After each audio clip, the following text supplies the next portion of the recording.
momento de aprendizaje. Mientras tanto, nos toca analizar el tema de las fronteras. ¿Las fronteras? ¿Y qué tiene que ver la historia con las fronteras? Las fronteras están ahí y ya no se mueven.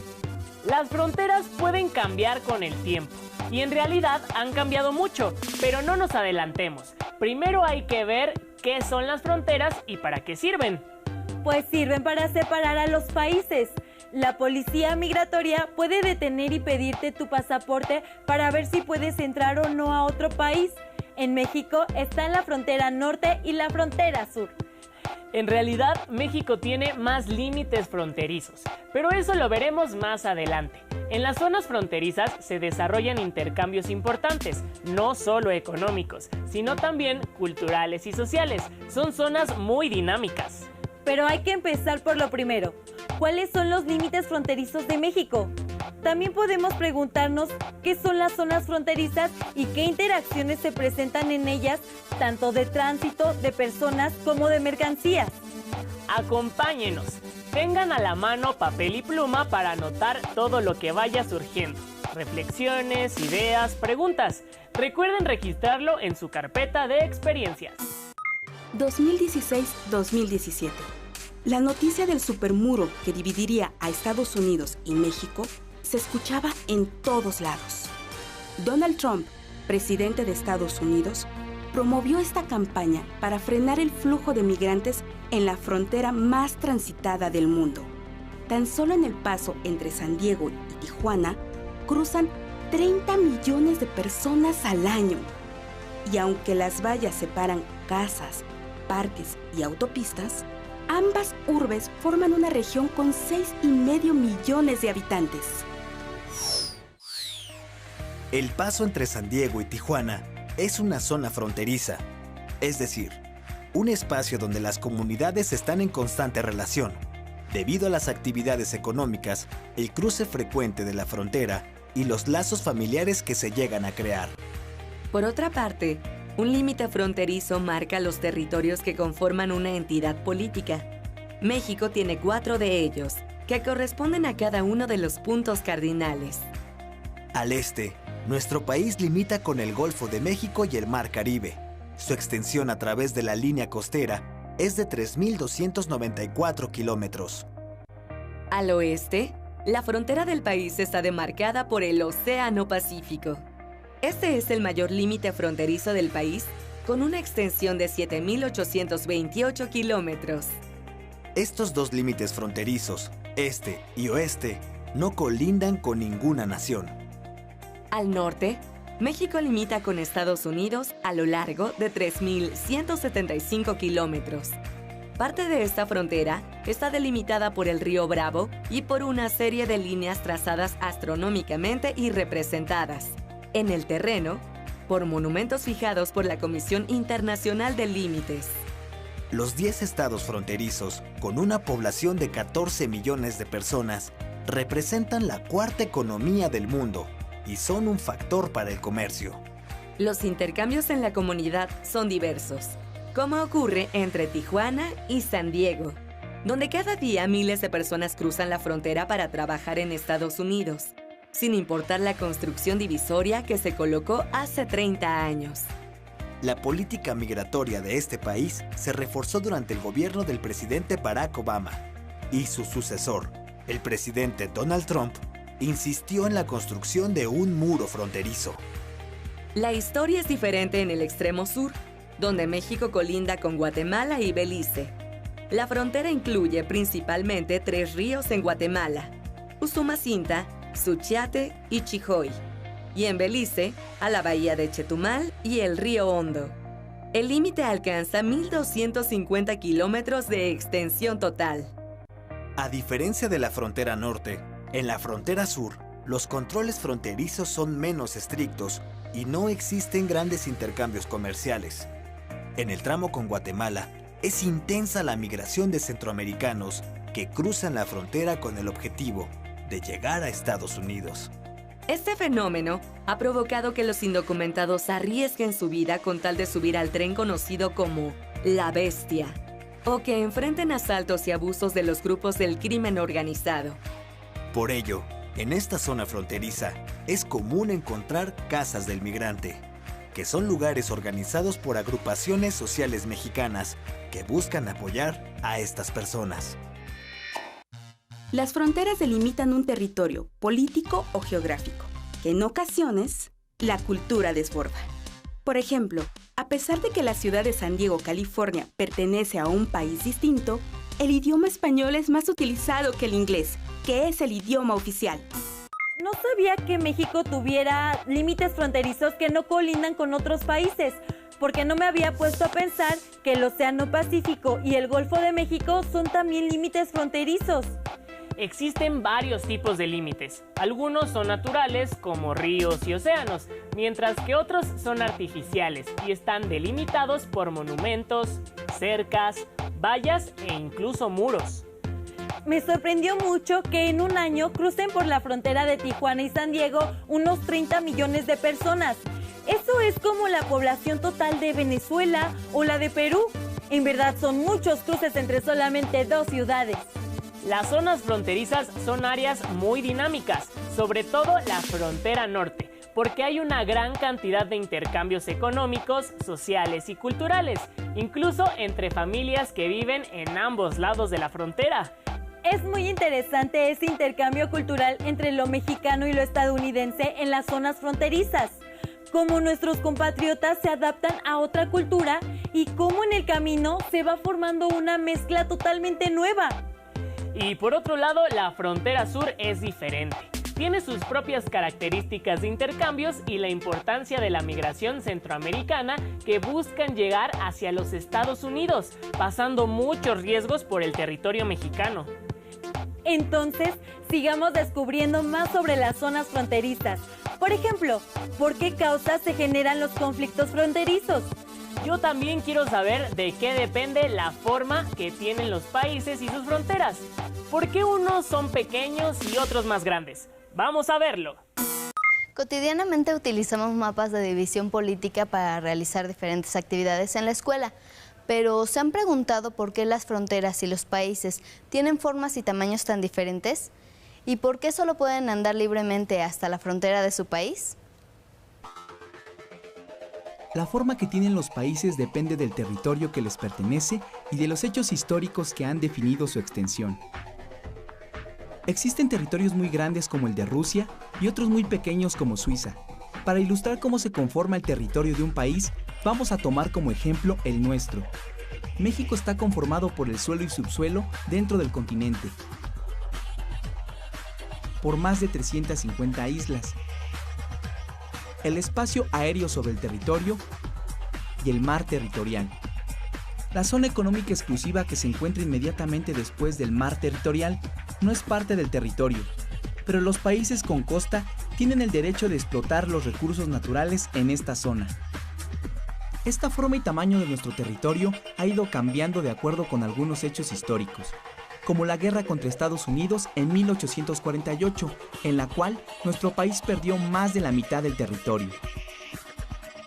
Además de las guerras o invasiones entre países, otro de los factores que determina la forma y el tamaño de un territorio es el desplazamiento de los límites naturales, como los ríos.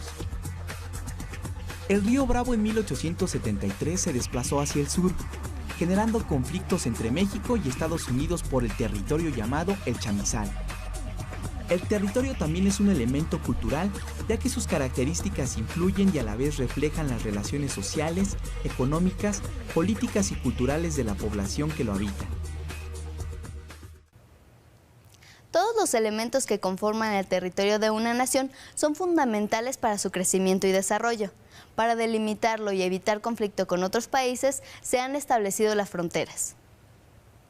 La división política de los países se determina al fijar fronteras sobre los territorios, con la finalidad de que el gobierno de cada uno de ellos pueda ejercer su propia soberanía bajo sus propias leyes que regulen la vida de sus habitantes. Las fronteras o límites fronterizos, como también se les conoce, pueden ser de dos tipos, naturales o artificiales. Algunos elementos físicos como son ríos, lagos o montañas se utilizan como separación y se les conoce con el nombre de límites naturales. Por ejemplo, el volcán Tacaná y el río Suchiate que marcan el límite entre México y Guatemala. O la cordillera de los Andes, que sirve de frontera entre Argentina y Chile. Por otro lado, a las fronteras que establecen los países mediante alambradas, bardas o montículos que siguen líneas o coordenadas geográficas, se les conoce como límites artificiales. Por ejemplo, las bardas y alambradas que hay entre México y los Estados Unidos de América. O el paralelo 49, que divide a esa misma nación de Canadá. Cuando las personas traspasan estos límites, se dan las migraciones humanas internacionales. A ambos lados del límite fronterizo se extiende una región conocida como zona fronteriza. En esta zona, el intercambio económico y cultural entre la población de los países es muy intenso.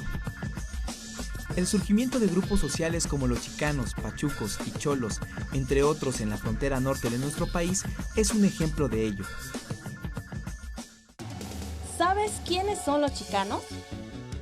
Los chicanos son los que nacen en México y viven en Estados Unidos. Los chicanos son hijos de personas mexicanas creados en Estados Unidos. Los chicanos son hijos de mexicanos que son nacidos en Estados Unidos o criados desde muy pequeña edad.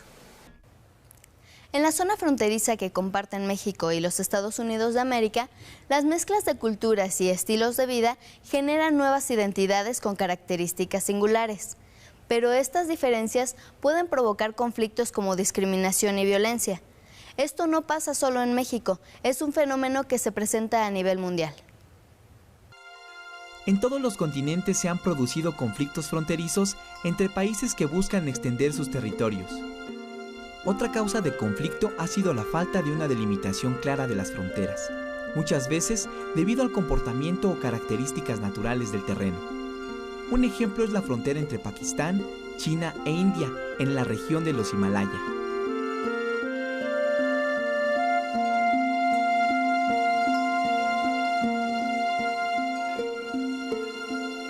A nivel mundial, gran parte de los conflictos bélicos son provocados por el deseo de dominio y explotación de territorios que cuentan con recursos naturales estratégicos.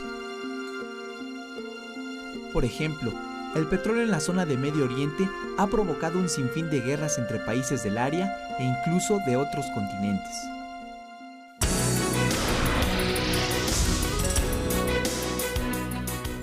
¿Sabías que, a lo largo de la historia de la humanidad, se han librado muchas guerras por conflictos territoriales? Por ejemplo, la Guerra del Chaco, ocurrida entre 1932 y 1935, que enfrentó a Bolivia contra Paraguay, por el dominio de una región que creían era rica en petróleo. Después se descubrió que la región del Chaco no tenía yacimientos petroleros importantes. Para que exista una relación de mayor respeto entre las naciones, es necesario definir con precisión los límites que las separan y al mismo tiempo promover actitudes de tolerancia y convivencia pacífica entre las personas de ambos lados. ¡Qué interesante! En las zonas fronterizas surgen incluso nuevas culturas y grupos sociales como los chicanos.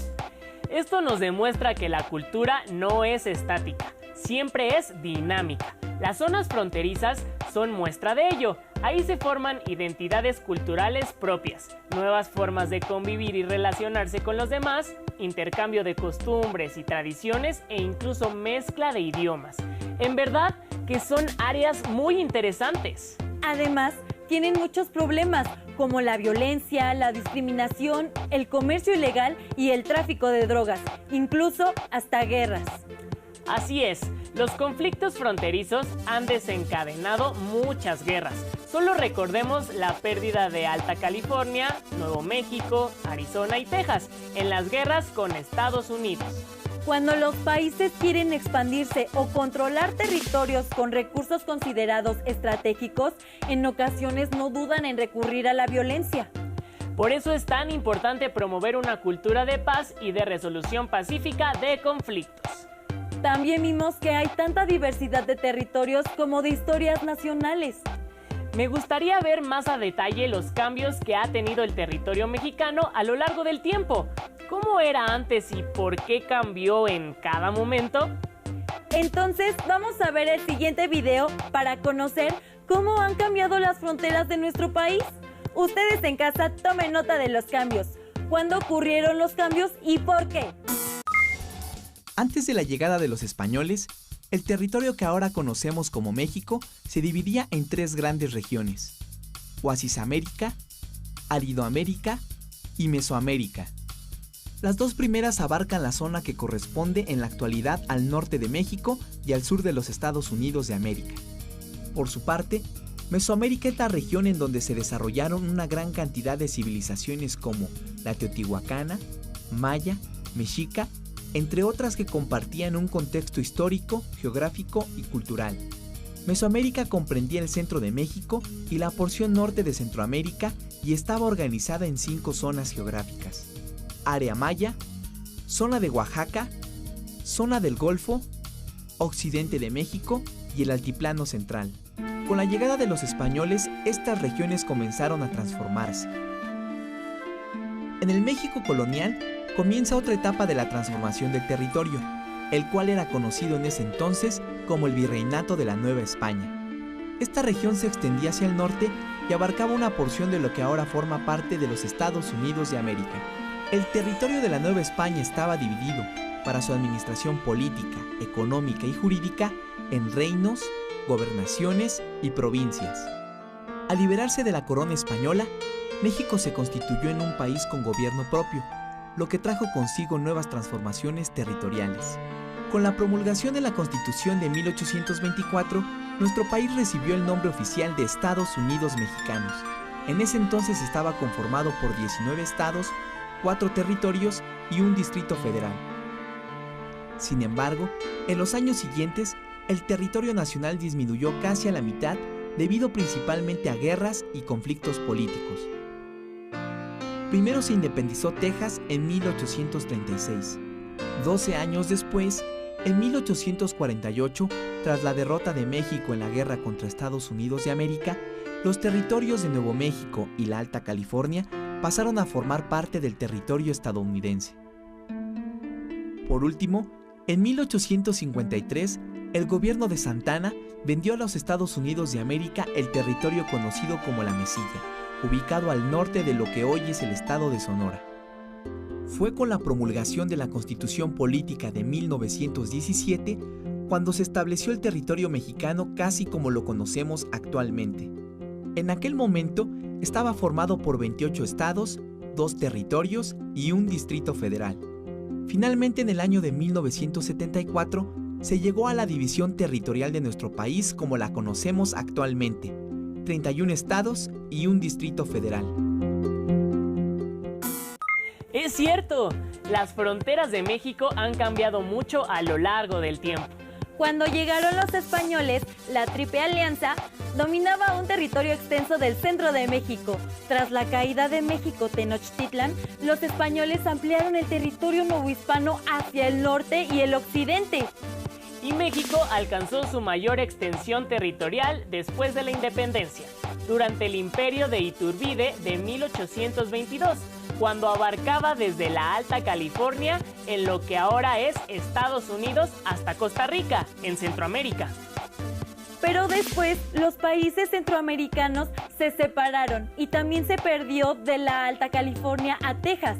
Luego, Santana vendió la Mesilla, pero Chiapas decidió incorporarse a México. Si tienen oportunidad, consulten el libro Viva la Vida, Los sueños en Ciudad Juárez de Edmond Beaudoin, con ilustraciones del autor y de Jean-Marc Trouvé. En él podrán descubrir los sueños de los habitantes de esta ciudad fronteriza mexicana. Ahora veamos algunas preguntas que les servirán de repaso de los temas vistos en el programa.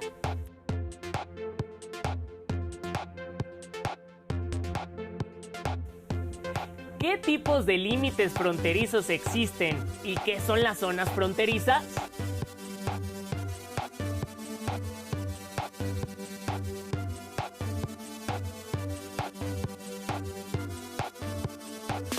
¿Cuáles son algunas causas de conflictos fronterizos entre las naciones?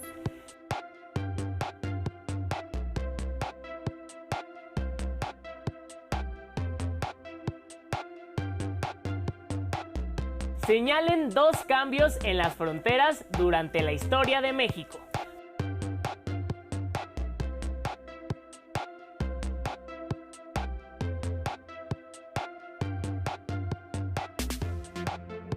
Por favor, guarden su respuesta en su carpeta de experiencias, pues la compartirán en su grupo una vez que retornen a su salón de clases. Recuerden ser pacientes y participar en las labores del hogar, ahora que estamos en esta etapa de contingencia. Pero sigan haciéndolo siempre, aún después de volver a la rutina de nuestra vida cotidiana. Los invitamos a continuar viendo la programación de Aprende en Casa. ¡Nos vemos pronto!